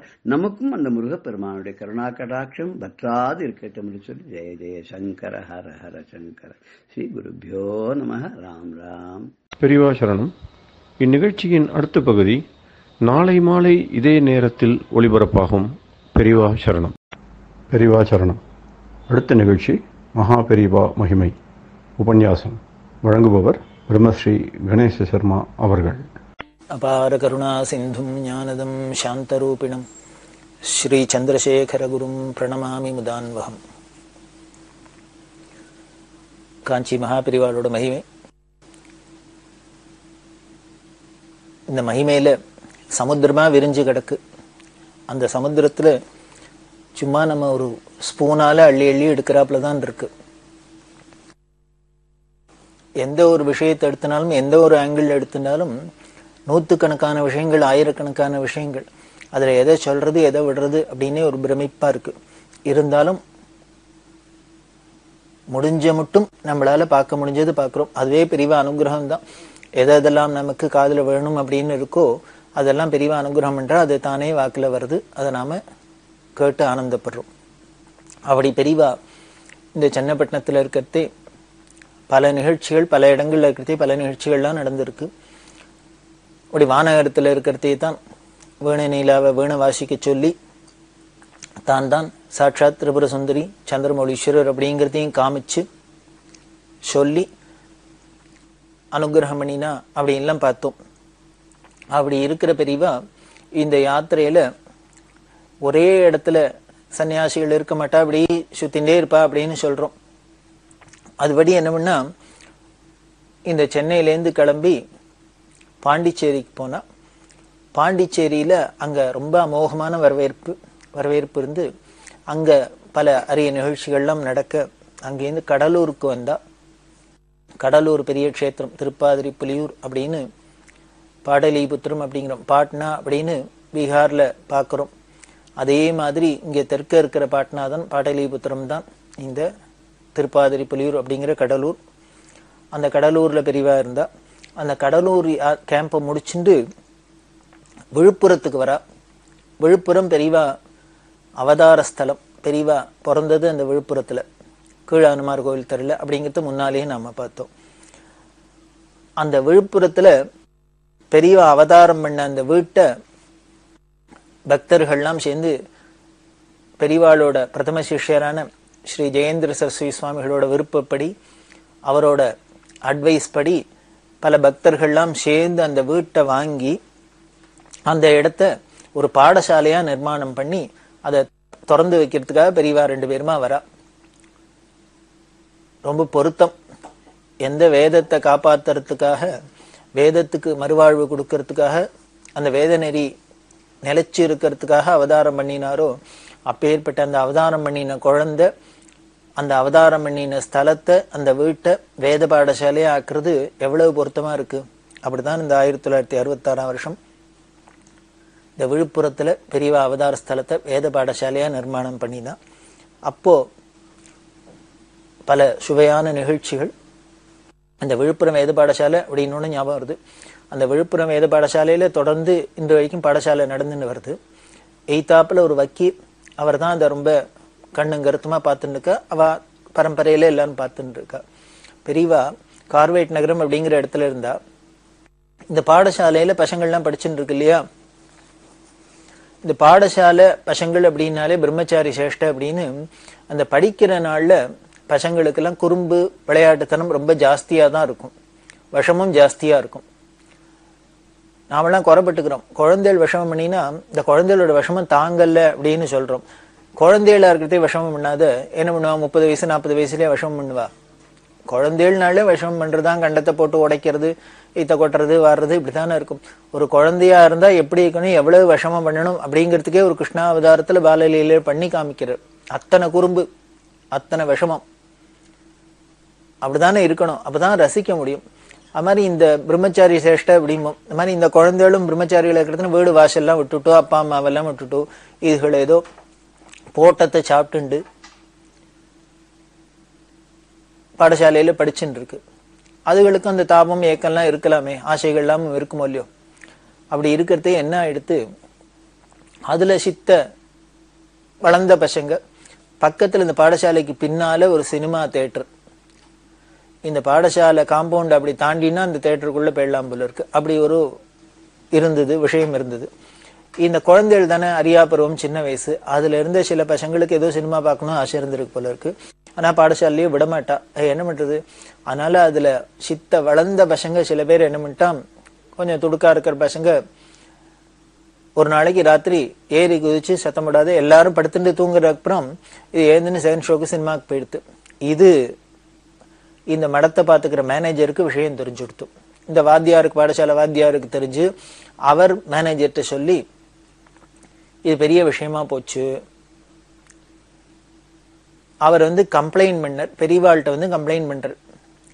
மாதிரி இந்த பசங்கள்லாம் இது மாதிரி நமக்கு தெரியாத திட்டத்தனம் எல்லாம் பண்றது, அந்த குழந்தைகள் நன்னா இருக்கணுங்கிறதுக்காக தான் நம்ம கண்ட்ரோல் பண்றோம், நல்லதை சொல்லித்தரோம். ஆனாலும் இந்த குழந்தைகள் இது மாதிரி பண்றா, என்ன பண்ணுன்னு தெரியல, கவலையா இருக்கு அப்படின்ட்டு பெரியவாள்கிட்ட இந்த விஷயத்த சொன்னா. பெரியவா ஒன்னும் சொல்லல, காதில் வாங்கினுட்டா. சரி அப்படின்னா உடனே என்ன பண்ணா, உனக்கு என்ன நட்சத்திரம் அப்படின்னு, நட்சத்திரத்தை சித்ரா நட்சத்திரம் அப்படின்னு. உன் சம்சாரத்துக்கு என்ன நட்சத்திரம், ஏதோ ஒரு நட்சத்திரம், விசாகம் அப்படின்னு. உன் பிள்ளைக்கு என்ன நட்சத்திரம், பொண்ணுக்கு என்ன நட்சத்திரம், எல்லாம் வீட்டில் இருக்கிற நட்சத்திரத்தெல்லாம் கேட்டா. பெரியவா உடனே சொன்னா, நீ ஒண்ணு பண்ணு, இனிமே மாசம் உன் நட்சத்திரத்துக்கு ஏதான ஒரு பட்சணம் பண்ணி, ஸ்வீட்டை பண்ணி அந்த பாடசாலை குழந்தைகளுக்கெல்லாம் கூட அப்படின்னு. அவர் பார்த்தார், எதுக்கு அப்படின்னு. குடு, என்ன அதுக்கெல்லாம் வீடு வாசல் விட்டு வந்திருக்கு, பாவம் நம்ம ஏதோ நம்மளும் வசூல் பண்ணி தான் எல்லா இடத்துலயும் பாடசாலை நடக்கிறது. அதனால ஏதோ எல்லா இடத்துலயும் வீட்டுல வாளுக்கு உபச்சாரம் பண்ணி பாலும் தைரியமா வெண்ணையும் நெய்மா போடுறாப்புல நம்ம போட முடியாது, ஏதோ உண்டை கட்டி போடுறாப்புல தான் போடுறோம். அதுகளும் அதை சாப்பிட்றது, சின்ன வயசு, சாப்பிட்ற வயசு, எல்லாத்தையும் சாப்பிடணும்னு ஆசை இருக்கும். அதனால நீ என்ன பண்ணு, இது மாதிரி பட்சணம் பண்ணி கொடு அப்படின்னா. இந்த பட்சணம் பண்ணி கொடுக்கு சொன்னதுக்கு இன்னொரு காரணம். முதல்ல யாரோ 2-3 பசங்க ஏறி குச்சி சினிமா போயிட்டான்னு சொன்னா இல்லையா, அதை கம்ப்ளைண்ட் பண்ண வந்தார். அதுக்கு முன்னால இன்னொரு கம்ப்ளைண்ட் வந்தது. என்ன அப்படின்னா, இந்த குழந்தைகளை பார்க்க அவ அப்பா அம்மா எல்லாம் வருவாளோ இல்லையோ, எப்பான மாசத்துலயோ வரத்தே பக்கத்துல என்ன பண்ணா, அவ வெளியில அழிச்சுன்னு போறாப்புல போய் பக்கத்துல ஹோட்டல்ல போய் ஏதானு வாங்கி கொடுத்துருப்பா போல இருக்கு. அதுவும் காதுல விழுந்தது. அதுக்காக தான் பெரியவா என்ன சொன்னா, இந்த குழந்தைகள் ஏதோ ஹோட்டல்ல போய் ஏதோ யாரோ வாங்கி கொடுக்குறா சாப்பிட்றது, இன்னொன்னு சினிமாவுக்கு போறது அப்படின்னு 2 விஷயத்தையும் வச்சுட்டு இப்போ இந்த மேனேஜரை கூப்பிட்டு சொல்றா, இனிமே உன் நட்சத்திரத்துக்கு ஏதானு பட்சணம் பண்ணி கொடு. அதுகள் பாவம் வீடு வாசலை விட்டுட்டு நிக்கிறது, ஏதோ நம்ம போடுறாப்புல உண்டை கட்டிய திங்கிறது, குழந்தைகளுக்கு சாப்பிட்ற வயசு, திங்கணும்னு ஆசையா இருக்கும். அதனால பட்சணம் பண்ணி கொடுக்கலாம், ஏதானு ஒரு ஸ்வீட் காரம் பண்ணி கொடு அப்படின்னா. சரி, இது மாசத்துல ஒரு நாள் தின்னா போருமா? அதனால பெரியவா என்ன பண்ணா, அதுலயும் பெரியவாளோட அந்த சாமர்த்தியத்தை பாருங்க. பட்சணம் பண்ணி கொடு பாடசாலை பசங்களுக்கு அப்படின்னு சொன்னாலே போறோம். அது வீடு வாசலை விட்டுட்டு இருக்கு, குழந்தைகளுக்கு நாக்கு சேர்த்து போயிடும், அதனால நீ பட்சணம் பண்ணி கொடுனாலே கொடுக்கலாம். அப்படி கொடுன்னு சொன்னா நம்ம பாடசாலை பசங்களுக்கு கொடுக்கறதுக்கு அப்படின்னா இது ரெகுலரா பண்ணுவோமா, நமக்கு அதுல ஒரு பிரியம் வருமா, ஏதோ பெரியவா சொல்லிட்டாளே அப்படிங்கிறதுக்காக பண்ண போறோமோ அப்படிங்கிறதுனால பெரியவா என்னன்னா உன்னோட ஜென்ம நட்சத்திரத்தன்னைக்கு கொடு, ஒரு நட்சத்திரத்தன்னைக்கு கொடு, கொடுத்தீங்கன்னா உனக்கும் பெரிய க்ஷேமம், அந்த குழந்தைகளுக்கும் பட்சணம் கிடைக்கும் அப்படிங்கிற. இதை பாருங்க, நம்மளோட நட்சத்திரம் இதனால நமக்கு ஒரு லாபம் வருது அப்படின்னாக்க உடனே நம்ம ஒரு காரியத்துல கொஞ்சம் ஸ்ரத்தையாவே போவோம். நமக்கு பர்சனலா ஒரு லாபம் வரலன்னா தான் அந்த காரியத்துல நம்ம பிரவேசிக்கிறதே நம்மளோட கவனக்குறைவெல்லாம் இருக்குமே வழிய, நமக்கு ஸ்பெஷலா நம்ம நட்சத்திரம், நம்ம பொண்டாட்டி நட்சத்திரம், நம்ம புள்ள நட்சத்திரம், என்ன ஒரு பெரிய அனுகிரகம் வரப்போறது, இப்படி எல்லாம் ஏதாவது தோணித்துனாதான் நமக்கு உடனே ஸ்ரத்தையா போகும். இப்போ எந்த ஒரு ஜோசியரா இருந்தாலும் இந்த கோவில்ல போய் அபிஷேகம் பண்ணுங்க, அங்க போய் அர்ச்சனை பண்ணுங்க அப்படின்னா நம்ம யாரானு பண்ணிடுவோமோ, அதெல்லாம் ஒழிஞ்ச போது பண்ணலாம் அப்படிமோ. இதே உங்களுக்கு ராகு சரியில்லை, கேது சரியில்லை, சனி சரியில்லை, உங்க பொண்டாட்டிக்கு எது சரியில்லை, உன் பிள்ளைக்கு எதனால தான் உடம்பு வருது, இது பொண்ணுக்கு கல்யாணம், இது மாதிரி ஏதான ஒரு விஷயத்தை லிங்க் பண்ணி இதுக்கு அங்க போங்கோ, அத்தை பண்ணுங்கோ, இத்த பண்ணுங்க அப்படின்னா உடனே விழுந்தடிச்சுன்னு போய் பண்றோம். காரணம் நமக்கு பர்சனலா ஏதோ கெயின் வருது. நம்ம இது எதுக்கு சொல்றேன் அப்படின்னா, நம்மளோட பக்திங்கிறது இந்த லெவலில் தான் இருக்கு. பக்தியும் ஒரு வியாபாரமா தான் வச்சுட்டு இருக்கோம். இந்த கோவிலுக்கு போனா என்ன கிடைக்கும், அந்த சாமிகிட்ட போனா என்ன கிடைக்கும், இத்த பண்ணா என்ன கிடைக்கும், இதுலதான் இருக்கே வழிய பக்தியே ஏதோ ஒரு எதிர்பார்ப்பு இல்லை. ஈஸ்வரன் நம்மள்ட்ட இப்படி எல்லாம் எதிர்பார்த்து அனுகிரகம் பண்றாரு. நாம பக்தி பண்றவனுக்கும் அவர் சாப்பாடு கொடுக்குறாரு, துணி கொடுக்குறாரு, வீடை கொடுக்குறாரு, வாசலை கொடுக்குறாரு, ஆரோக்கியத்தை கொடுக்குறாரு. அவரை வையனவனுக்கும் வீட்டை கொடுக்குறாரு, வாசலை கொடுக்குறாரு, துணியை கொடுக்குறாரு, சாப்பாட்டை கொடுக்குறாரு, ஆரோக்கியத்தை கொடுக்குறாரு, எல்லாத்தையும் தான் கொடுக்குறாரு. அவர் எல்லாருக்கும் எல்லாத்தையும் ஒன்னாதான் கொடுக்குறாரு. இதுலேருந்தே தெரியறது அவர் ஒன்னும் எதிர்பார்த்து நமக்கு கொடுக்கறது இல்லை. ஆனா நாம தான் எதிர்பார்த்து பக்தி பண்றோம். இந்த விஷயத்தெல்லாம் தெரிஞ்சின்றதுனாலதான் பெரியவா என்ன பண்றா, அது குருவா இருக்கிறதுனால, ஞானியா இருக்கிறதுனால எந்த ஒரு நல்ல காரியம் நடக்கணும்னாலும் போனா பிறகு இது ஜனங்கள் இதை ஒரு தோஷமாவா நினைக்கிறதே கிடையாது. நான் ஏதோ இப்ப சொல்றேனே வழிய இதை ஈஸ்வரனும் தோஷமா நினைக்கல, ஞானிகளான மகான்களும் இதை தோஷமா நினைக்கல. சரி இருக்கட்டும், இப்படி ஏதோ ஒரு பலனை எதிர்பார்த்தானும் ஒரு நல்ல காரியம் பண்றானோ இல்லையோ, ஒரு பலனை எதிர்பார்த்தானும் பக்தி பண்றானோ இல்லையோ, அதுவே நல்லதுதான் அப்படிங்கிற ஒரு பெருந்தன்மையோட தான் அவள்லாம் அதை என்கரேஜ் பண்றா, அனுகிரகம் பண்றா. அது மாதிரிதான் இங்கேயும் பெரியவா என்ன பண்ணா, இந்த குழந்தைகளுக்கு பட்சணம் வேணும் அப்படின்னாக்க நீ பண்ணி கொடு அப்படின்னு சொல்றத விட உன்னோட நட்சத்திரத்துக்கு உன் சம்சார நட்சத்திரம், உன் புள்ள நட்சத்திரம் அப்படின்னு ஏதோ 2-3 நாளை சொல்லிட்டா ரொம்ப கர்மஸ்ரத்தையா பண்ணுவா. அதனாலதான் இப்படி சொன்னா, இப்படி பண்ணி கொடுனா இது ஒருத்தர் பண்ணி கொடுத்தாக்க இதை தெரிஞ்சுட்டு இதனால பலன் கிடைக்கிறது, பெரியவா அனுகிரகம் கிடைக்கிறது, பெரியவா பிரியமா அடையிறா அப்படின்னா உடனே அவாவா பண்ண ஆரம்பிச்சு. இன்னைக்கு பார்த்தீங்கன்னா ஒவ்வொரு பாடசாலையிலையும் இப்படி டன் கணக்கில் பட்சணம் வந்து குமியிருது. அவா எல்லா நாளைக்கும் கொண்டு வர ஆரம்பிச்சுட்டா, எல்லா நாளைக்கும் சாப்பாடு போட ஆரம்பிச்சுட்டா. அவா பிறந்த நாளைக்கு வந்து போடுறா, வெட்டிங் டேக்கு போடுறா, இன்னுமே அதுக்கு போடுறா, இதுக்கு போடுறா, எல்லா நாளைக்கும் அவா ஏதான ஒரு ஃபங்க்ஷன்னா சுபகாரியம் அப்படின்னா ஏதான ஒரு பாடசாலைக்கு போய் பணத்தை கட்டுறது, உடனே அந்த குழந்தைகளுக்கு தியானம் கொடுக்கறது, வஸ்திரத்தை கொடுக்கறது அப்படின்லாம் இது ரொம்ப பிரபலமா ஆயிடுது. அதெல்லாம் ஆனது காரணம் அன்னைக்கு பெரியவா இப்படி ஒரு விஷயத்த, ஒரு டெக்னிக்கை சொல்லி கொடுத்ததுதான். யாரோ விழுப்புரம் வக்கீலுக்கு உன்னோட ஜென்ம நட்சத்திரத்தன்னைக்கு இந்த குழந்தைகளுக்கு ஒரு பட்சணம் பண்ணி கொடுன்னு சொன்னது இன்னைக்கு என்ன ஆயிடுத்துனர், போரும் போரும் போரும்னு அந்த குழந்தைகள்லாம் சொல்ற அளவுக்கு பட்சணமா வந்து குமியிருது, ஆனா குமியிருது, வேஷ்டியா வந்து குமியிருது. பெரியவாளோட வாக்கு எப்படி பிரவாகமா அனுகிரகம் கிடைக்கிறதுன்னு இதுல இருந்து நமக்கு தெரியுது. அப்படி சொன்னா சொல்லிட்டு இது மாதிரி பண்ணி கொடு, அப்படி நீ பண்ணி கொடுத்தோன்னு வச்சுக்கோ, அப்பப்போ பட்சண விஷயம்லாம் வந்துருத்துன்னா அந்த குழந்தைகளுக்கு வெளியில போய் இதை சாப்பிடணும் அதை சாப்பிடணும்னு ஒரு சபலம் போயிடும், ஆசை போயிடும். எந்த ஒரு விஷயமும் நமக்கு உடனே கிடைக்கலன்னா தான் அது மேல நம்மளோட ஆசை இன்னும் ஒரு தீவிரமாகும். நமக்கு அது ஒரு பெரிய வெறியா இருக்குமே வழிய நம்ம நினைச்சோன்னு கிடைச்சு கொடுத்தோம்னாக்க அது சப்புன்னு ஆயிடும். ஒரு தரம் 2 தரம் அனுபவிக்கிறதே வேணா அதுல ஒரு த்ரில் இருக்கும், சந்தோஷம் இருக்கும். அதுக்கப்புறம் தினம் பட்சணம்னா அப்புறம் பட்சணத்தை பார்த்தாலே வெறுப்பா இருக்கும். நாம வெறும் மோர் சாத்து சாப்பிட்டே இருந்தா எந்த கடையில பட்சணத்தை பார்த்தாலும் இருந்தாதான் நாக்குல ஜலம் கொட்டும். நித்தியம் பார்க்கிற இடத்துலாம் பட்சணமா இருந்துருச்சுன்னா அதுக்கப்புறம் அதை பார்த்தாலும் ஒரு ரியாக்ஷனும் இருக்காது, அந்த ஆசை போயிடும். அதை போலதான் நீங்க என்ன பண்ணிட்டா பெரியவா பட்சணம் பண்ண சொல்ல ஆரம்பிச்சுட்டா, பண்ணினா பட்சணமா குமிய ஆரம்பிச்சுடுத்தும். அப்ப சொல்றா பெரியவா, இப்படி அடிக்கடி இந்த குழந்தைகளுக்கு ஏதாவது திங்கிறது கொடுத்துருந்தாக்க இது வெளியில போய் சாப்பிடாது, வெளியில போய் சாப்பிடணும்னு தோணாது, பிரமேயம் வராது, சாப்பிடாது. என்ன ஒரு அழகான அப்ரோச் பாருங்க. யாரோ வந்து அப்பா அம்மா அழிச்சுன்னு போய் அஜ்ஞானத்துல குழந்தைகளுக்கு ஹோட்டல்ல வாங்கி கொடுத்துட்டா அப்படின்னா அதை ஒரு பெரிய தோஷமா தப்பா கம்ப்ளைண்ட் பண்ணினா அந்த விஷயத்தை பெரியவா என்ன ஆங்கிள் பார்த்துன்னு எடுக்கிறா. ஏன் அவ ஹோட்டலுக்கு போனா சாப்பிட்டா அப்படின்னா இங்க சாப்பாடு சரியில்லை, இங்க வாய்க்கு ருச்சியா இல்லை, அதனால எங்கேயோ போனா. இங்கே அது கிடைச்சிருத்துன்னா இன்னொரு இடத்த தேட வேண்டிய அவசியம் இல்லையே. அப்ப என்ன பண்ணும்னர், அவ வெளியில போய் சாப்பிடுறது தோஷம், அங்க போகப்படாதுன்னா அங்க போக விடாத அளவுக்கு நாம இங்க ஏதானும் பண்ணணும். பண்ணிவிட்டோம்னா சரியா போச்சு, அந்த தப்பு நின்று போயிடும். அதுக்காக தான் இதை பட்சணத்தை பண்ண சொல்றேன் அப்படின்னா இதை பண்ண சொல்லிட்டா. சரி, இப்ப 2 கம்ப்ளைண்ட் பண்ணினதுல ஒன்னு அரெஸ்ட் பண்றதுக்கு இவர் என்ன பண்ணிட்டார், மாசம் நட்சத்திரத்துல அவாவ பட்சணம் பண்ணி கொடுங்கோ அப்படின்னு சொல்லிட்டார். இது இப்படி நடந்துட்டு இருக்கு. ஒரு 2 மாசம் கழிச்சு திருப்பி அந்த மேனேஜரை கூப்பிட்டா. வக்கீல் போனா ஆமா இந்த நட்சத்திரத்துக்கு பட்சணம் பண்ணி கொடுக்க சொன்னேன், பண்ணி கொடுக்குறேன்னு அவர் உடனே ரொம்ப சந்தோஷமா சொன்னார். ஏதோ பெரியவா என்கிட்ட சொன்னா இது இப்போ ஊர் மூக்கிலும் பரவிடுத்து அவாவா கொண்டு வந்து தினம் கொடுக்க ஆரம்பிச்சுட்டா அப்படின்னா. அப்படியா, நிறைய வரதா, குழந்தையெல்லாம் திருப்தியா திங்கிறதானே, அது ரொம்ப நன்னா திங்கிறது, எல்லாத்துக்கும் வாங்கி வாங்கி பொட்டியில வச்சுட்டு தின்னு மாலை இல்லை அப்படி வருது அப்படின்னு. உடனே பெரியவா அடுத்தது ஆரம்பிச்சா. சரி, இப்ப படிக்கிற குழந்தைகள், சின்ன குழந்தைகள், அதாவது வீட்டை விட்டுட்டு வந்திருக்கு, அப்பா அம்மா நம்மள்கிட்ட விட்டுருக்கா, இந்த குழந்தைகளுக்கு இந்த கடலை மாவு நெய் கீ இதெல்லாம் அதிகமா கொடுத்தாக்க இதனால உடம்புக்கு ஏதானும் கெடுதல் வந்துடுத்துனா என்ன பண்றதுன்னா, இந்த குழந்தைகளுக்கு இந்த கடலை மாவு நெய் கீ இதெல்லாம் அதிகமா கொடுத்தாக்க இதனால உடம்புக்கு ஏதானும் கெடுதல் வந்துடுத்துனா என்ன பண்றதுன்னா. வக்கீல் பார்த்தார், இது முதல்ல குடு, குழந்தைகளுக்கு சாப்பாட்டுக்கு ஒண்ணும் இல்லை, நாக்கு அலையிறது, அதனால குடுன்னா. சரி, கொடுக்கறதா இருந்தா இப்ப ஓவரா போயிடுத்து என்ன பண்ணும், போயிட்டா என்ன பண்றது, இதுகளுக்கு ஏதாவது உடம்புக்கு வந்துடுத்துனா அவ அப்பா அம்மாட்ட நம்ம என்ன பதில் சொல்லணும் அப்படிங்கிறாளேன்னு அவருக்கு என்ன பண்றதுன்னு புரியல. சரி, இதுக்கு என்ன பண்ணணும் அப்படின்னு. அதனால நீ என்ன பண்ணு, வாரத்துல ஒரு நாள் வழக்கெண்ணெய் கொடு குழந்தைகளுக்கெல்லாம் அப்படின்னு. அந்த குழந்தைகளுக்கு ஏதாவது மப்பு உப்பு சேராத இருக்க, இந்த கடலை மாவு இதெல்லாம் ஒன்றும் குழந்தைகளுக்கு பண்ணாத இருக்க வழக்கெண்ணெய் கொடு அப்படின்னா.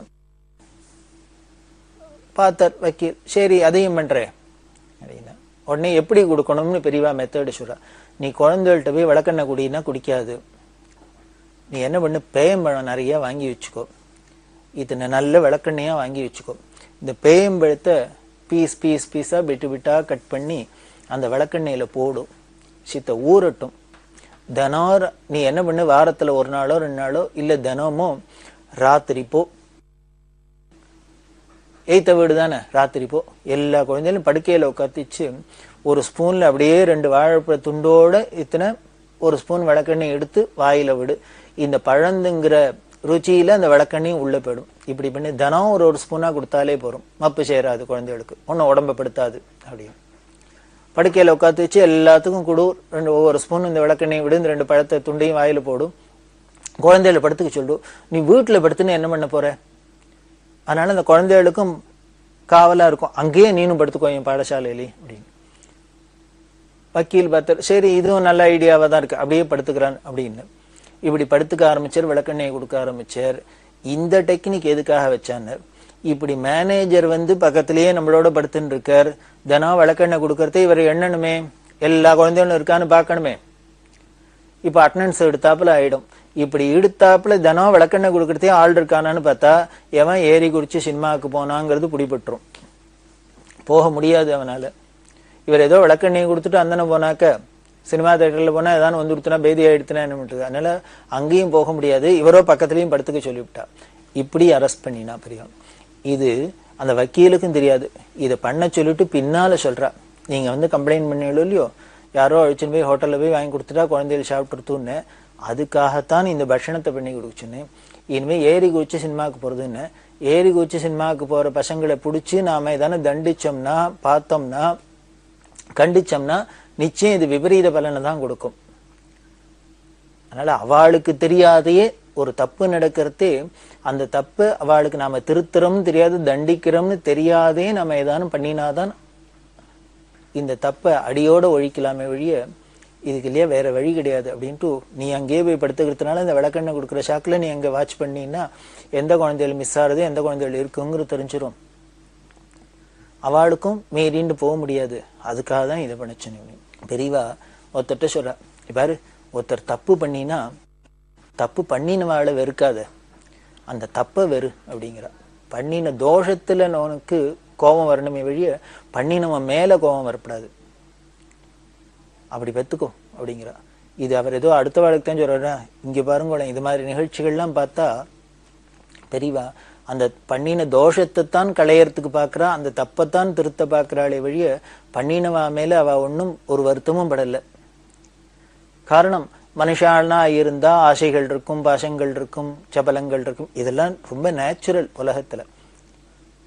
இதை எப்படி ஓவர் கம் பண்ணி இதுல இருந்து எப்படி மீண்டு வருதுன்னு பார்க்கணும். அதுக்குதான் ஒரு குருவன்று.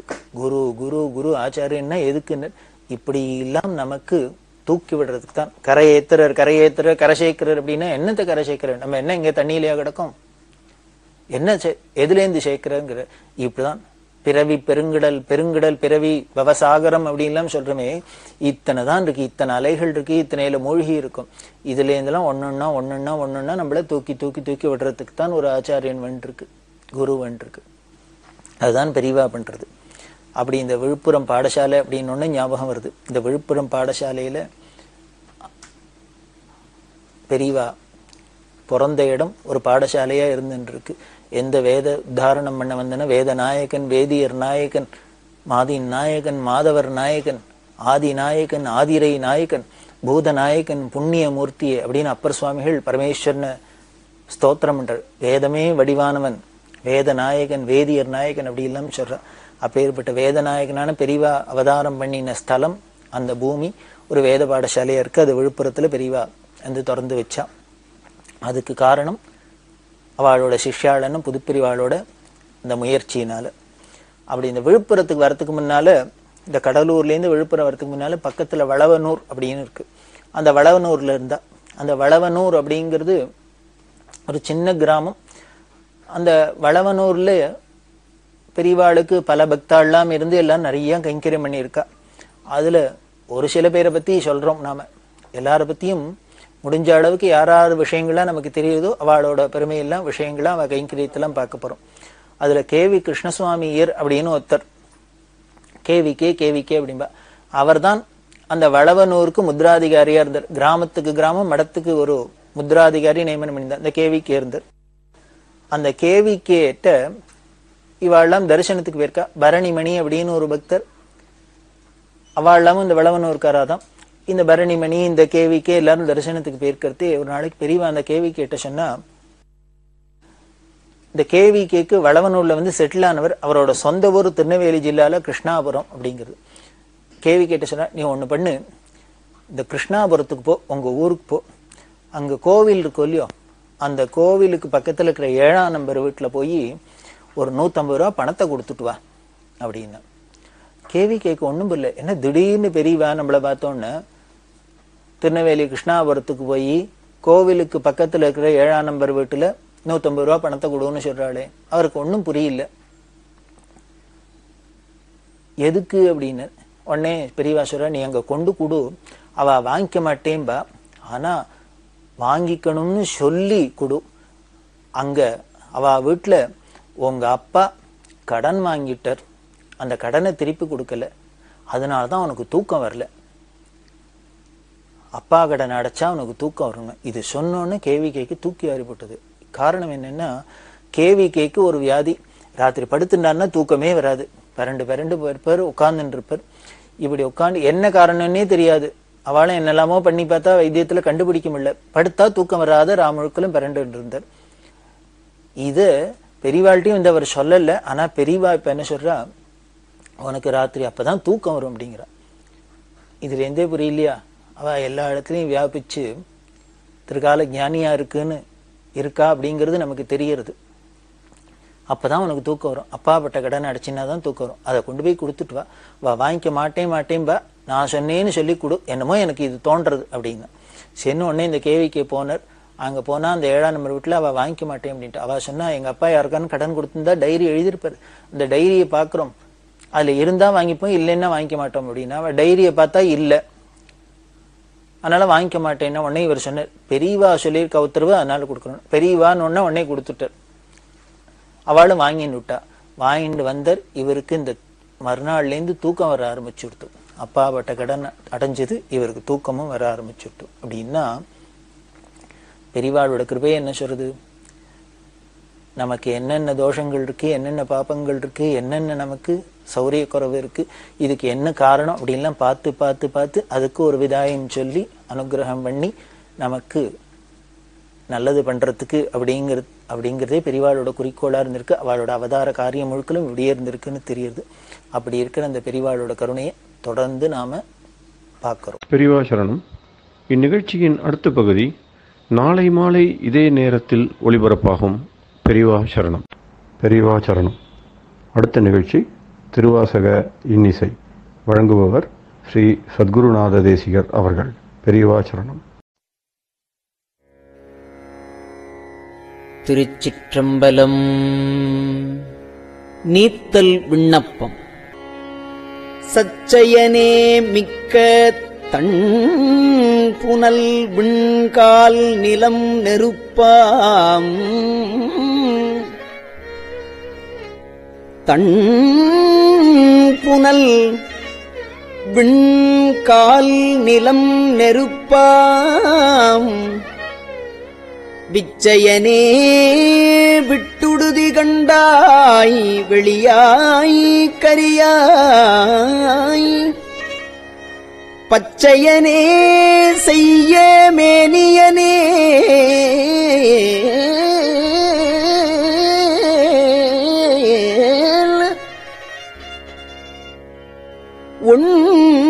உண்பட அரவக் கச்சையனே கடந்தாய்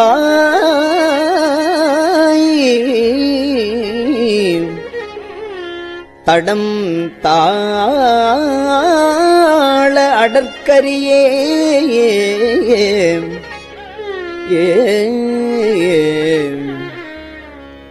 அடற்கரிபோல் ஐம்புலன்களுக்கு அஞ்சி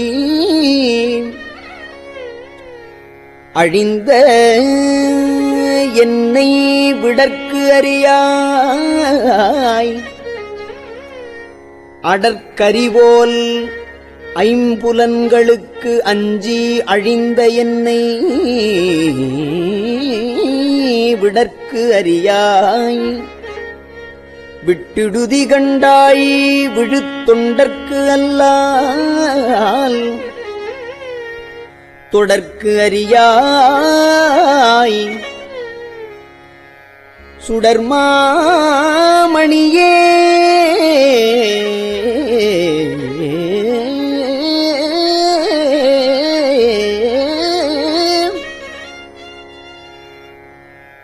சுடு தீச்சுழலக் கடற்கரிதாய் எழுநஞ்சு அமுதாக்கும் கரை கண்டனே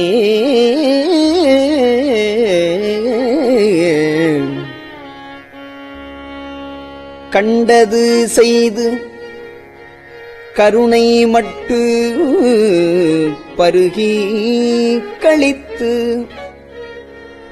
மிண்டுகின்றேனை விடுதி கண்டாய் நின் விரை மலர்த்தாள் பண்டு தந்தாற்போல் பணித்து பணி செய்ய கூவித்து என்னை கொண்டு எந்தாய் களையாய்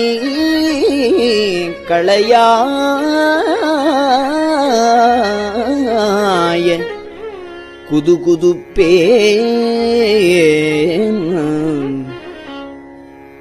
குதுகுதுப்பின்றி நின்று என் குறிப்பே செய்து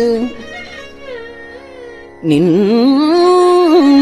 குறிப்பில் விதுவிதுப்பேனை விடுதி கண்டாய் விரையார்ந்து இனிய மதுமதுப்போல் என்னை வாழைப்பழத்தின் மனம் கனிவித்து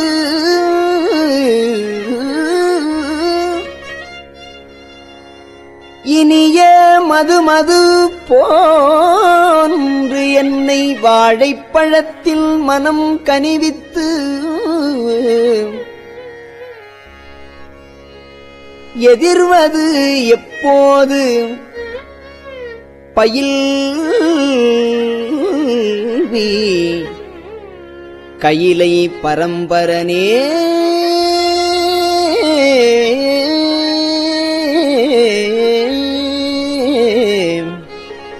கையிலை பரம்பரனே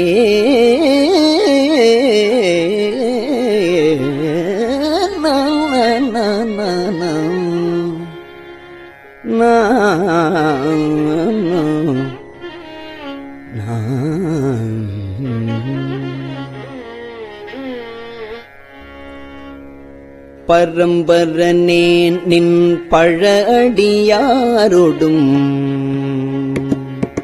பரம்பரனே நின் பழடியாரோடும் என் படிரு பரம்பரனே நின் பழடியாரோடும் என் படிரு விரும்பரனே விட்டுடுதி கண்டாய் விரும்பரனே விட்டுடுதி கண்டாய் மென்முயல் கரையின் அரும்பரனேரை தணிந்தாய் அரும்பரனேர் வைத்து அணிந்தாய் பிறவே ஐவாய் அரவம் பொறும் பெருமான் வினையே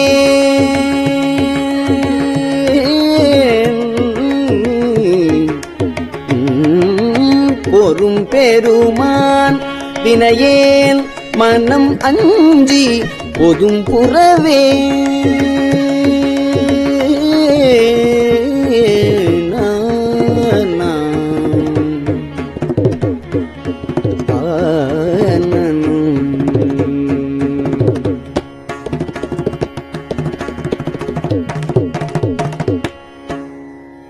பொதும் புருத்திப்போல் புகைந்து எரிய புலன் தீக்கதுவ வெதும்புருவேனை விடுதி கண்டாய் விரையார் நரவம் ததும்பு மந்தாரத்தில் தாரம் பயின்று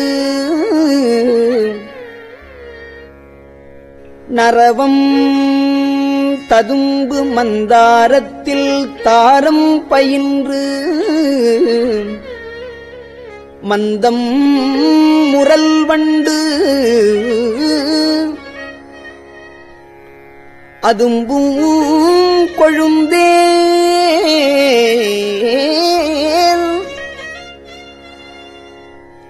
முரல் வண்டு அதும்பும் கொழுந்தேன் அவிர்சடைவானத்து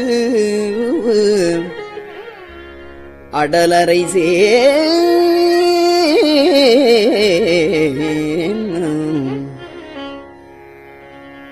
அரைசே அறியாச் சிறுவன் பிழைக்கு அஞ்சல் எண்ணினல்லால் விரைசேர் முடியாய் விடுதி கண்டாய் வெண்ணகை கருங்கள் திரைசேர் மடந்தை மணந்த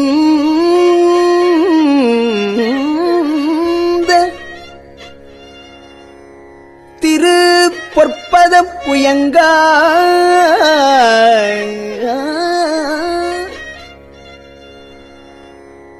நகை கருங்கண் திரைசேர் மடந்தை மணந்த திரு பொற்பத புயங்கா பொற்பத புயங்கா வரை சேர்ந்து அடர்ந்து என்ன வல்வினைத்தான் வந்து அடர்வனவே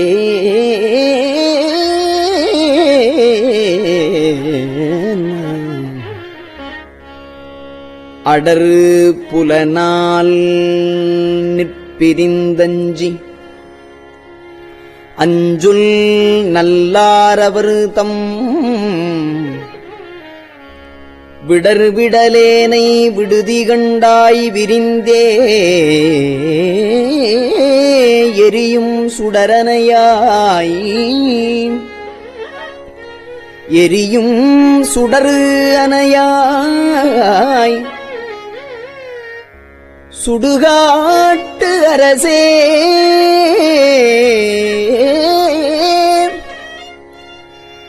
தொழும்பர்க்கு அமுதே தொடர்வரியாய் தமியேன் தனினீ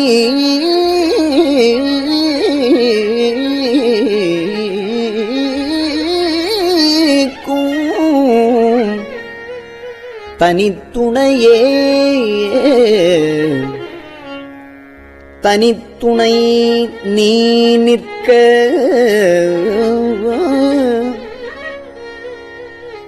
யான் தருக்கி தலையால் நடந்த வினைத்துணையேனை விடுதி கண்டாய் தலையால் நடந்த வினைத்துணையேனை விடுதி கண்டாய் வினையேனுடைய மனத்துணையே வினையேனுடைய மனத்துணையே என்றன் வாழ்முதலே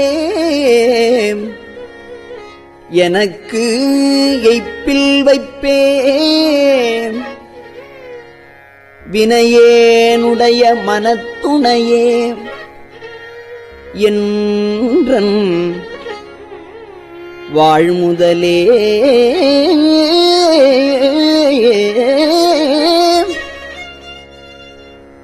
எனக்கு எய்ப்பில் வைப்பேன்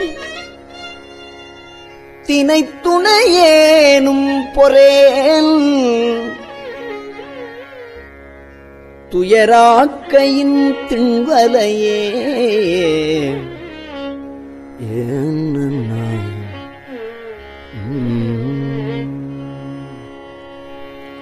வலைத்தலை மானன்ன நோக்கியர் வலைத்தலை மானன்ன நோக்கியர் நோக்கின் வலையில் பட்டு மிலைத்து அலைந்தேனை விடுதி கண்டாய் வலையில் பட்டு மிலைத்தலைந்தேனை விடுதி கண்டாய் வெண்மதியில் ஒற்றை கலைத்தலையாய் கருணாகரனே கலைத்தலையாய் கருணாகரனே கையிலாயம் என்னும் மலைத்தலைவா மலையாள் மணவாள என் வாழ்முதலே கையிலாயம் என்னும் மலைத்தலைவா மலையாள் மணவாளா என் வாழ்முதலே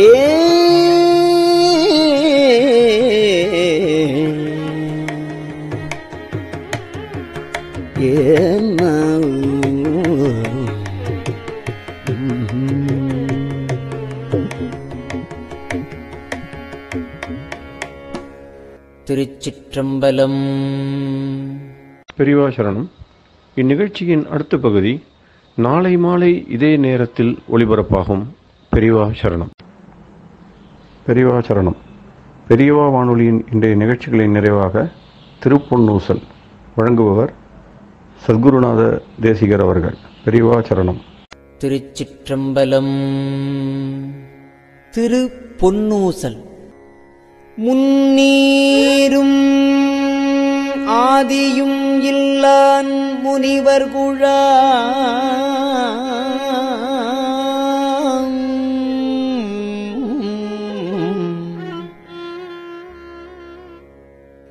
பன்னூறு கோடி இமையோர்கள் தாம் நிற்ப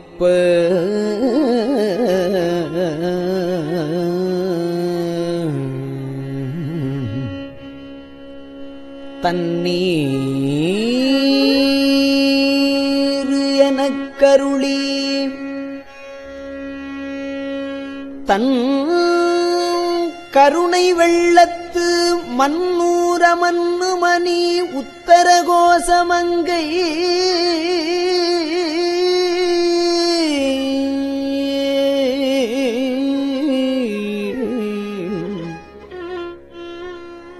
மன்னூர மன்னுமணி உத்தர கோசமங்கை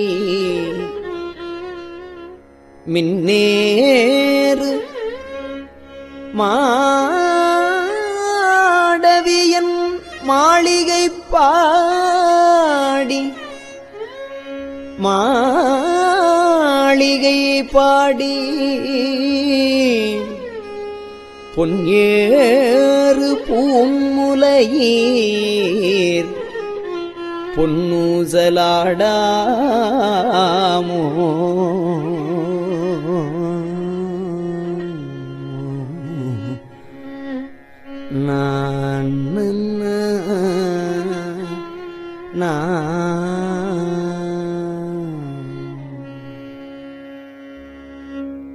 திருச்சிற்றம்பலம். கஞ்சிவல காமாட்சி தன் குழந்தாள் சங்கரரே. கஞ்சிவல காமாட்சி தன் குழந்தாள் சங்கரரே. குரு சந்திரசேகரரே உறங்கிடுவீர்களே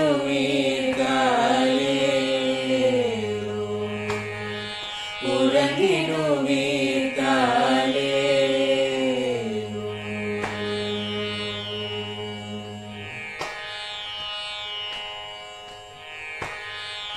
ஆதிகுரு சங்கரராய் அன்றொரு நாள் வந்தவரே. 68 ஏகபதி காலேரு.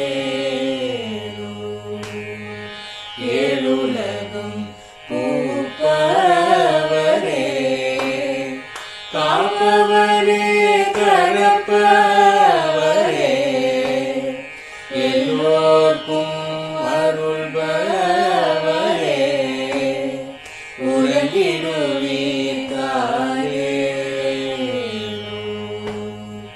அயனுடனே மாலவனோ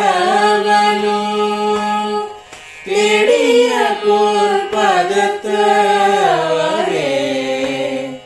அருமறைகள் சாற்றும் முயல் மலர்பதமே காலே. முக்தி நிலை எய்திடவே சக்தி தரும் சத்குருவே. முக்தி நிலை எய்திடவே சக்தி தரும் சத்குருவே. நித்தமெங்கள் நாவீசையில் நித்திரை கொள்தாளே. நித்தமெங்கள் நாவீசையில் நித்திரை கொள்காளே நித்தமிங்கள் நாவீசையில் நித்திரை கொள்காளே